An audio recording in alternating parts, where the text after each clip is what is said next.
r/Ascredit. You gain control of J.K. Rowling's Twitter account for a day.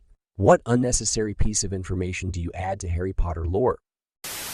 Witches and wizards have microscopic beings called magichlorians that live within their bodies, which grant them access to magic. Hagrid shaves all his body hair from the neck down. Hey! Thanks for the gold /US/Darth Mule. Alternately, Hagrid has no hair from the neck down, and he doesn't need to shave. He's just totally smooth, like a porpoise. Stupid, sexy Hagrid. After Book 2 and the Polyjuice experiments, Ron and Hermione permanently switched places. Blimey, Hermione. Bloody hell. Hagrid tried foe and didn't really care for it. This is so delightfully pointless. I love it. Voldemort doesn't have a butthole after resurrection. He's like a smooth Ken doll down there. I don't think I could top the post she made about wizards disappearing their poo with magic before muggles invented toilets. There's a witch writer called K.J. Lauren, famous for her Muggle book series at Harold Rogers, where the protagonist engages in wacky Muggle adventures. Edit. 48 inbox notices and not one Hogwarts letter. With sidekicks Roberta Beasley and Herman Danger. A wacky Muggle adventure written from the perspective of a witch sounds like an amazing children's book. Fred and George Weasley switched places during the Battle of Hogwarts. When George died, Fred adopted George's life, complete with cutting off his ear, because he figured George wouldn't want him to spoil the joke. Makes sense as to why George ended up marrying Angelina Johnson when it was Fred who dated her at Hogwarts. They both dated her. She only thought she was only dating Fred. Twin win. That the Queen of England is a living Horcrux and that's why she just won't die. Edit. Oh, shiny. Thanks. Okay, this one is the best. She made herself a Horcrux as well as Prince Philip, and she is now the most powerful witch in all of Europe. The protagonist was actually the flying car, and everything after is just epilogue. The flying car only appeared in Book 2, so was everything before just a prologue. Yes, of course. Muggle orphanages know about magic, and when an orphan shows magical prowess, they phone the Ministry of Magic for pickup and leave the baby outside. The ministry hasn't figured out how voicemail works and never come to pick up the children. Well, this explains why the White Walkers keep sparing the orphanages. 10/10 crossover episode. The Forbidden Forest is forbidden because Dumbledore and Hagrid have an illegal Grow original poster hidden inside. The Wizarding School is a front to launder money. You're a dealer, Harry. Follow the spiders. They'll lead you to the meth lab.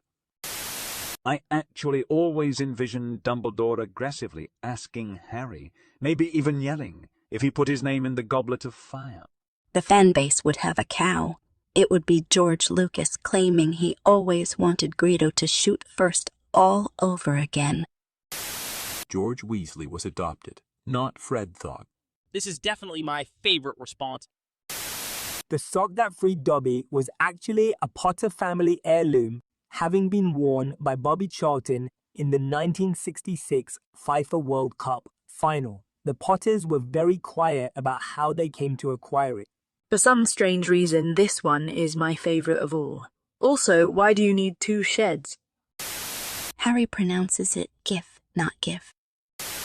Harry put his name in the Goblet of Fire. How do you know? Did you ask him calmly? Hashtag, did you put your effing name in the goblet, you little cunt? Dumbledore.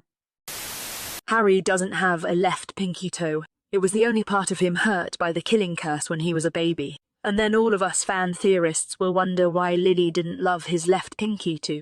Have you never heard the story of Achilles? Obviously, Lily was holding Harry still by his left pinky toe, so that part of his body never got protected by her love. The Loch Ness Monster is someone who tried Polyjuice potion with basilisk DNA. Ron is adopted and dyes his hair. Edit. Thanks for the gold, kind stranger.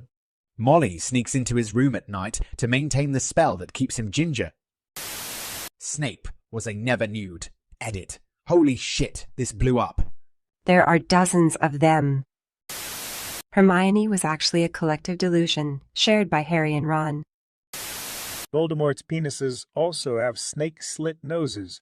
Penises. Cursed. Fun fact. Most snakes have 2 penises, and most snakes' penises are double-headed, and most of those are spiked.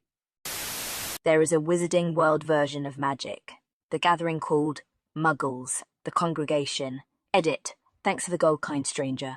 I'll tap 3 to play my Planewalker, Gavin the Accountant, triggering the effect of my Derek from adding 1 Agone/MA counter to every office worker on the battlefield. I end my turn. Okay, who the F played Gil? That card was banned from Standard during the Bronze Age expansion. Edit 2. I fully endorse the Discord server someone posted in reply to my comment. Ron likes to take all his clothes off when he poops. Oddly enough, I have a friend who's been compared to Ron many times who also does this. Harry frequently entered the girls' dormitory. How Hermione really loved pegging Ron after they got married. Snape was a stamp collector. This is the real reason James Potter bullied him. I would make it clear that the cursed child is not canon. Professor Snape was a single mother. Voldemort's parents were anti-vax. Buckbeak was a metaphor. Potter Puppet Pals is now canon. Hogwarts in the 60s was a drug-fueled Technicolor dancing orgy every night, and the only reason it doesn't come up more often is because not a lot of people clearly remember it. The Sorting Hat was person tone 100 unnecessary for class distribution. Its primary purpose was to get rid of head lice.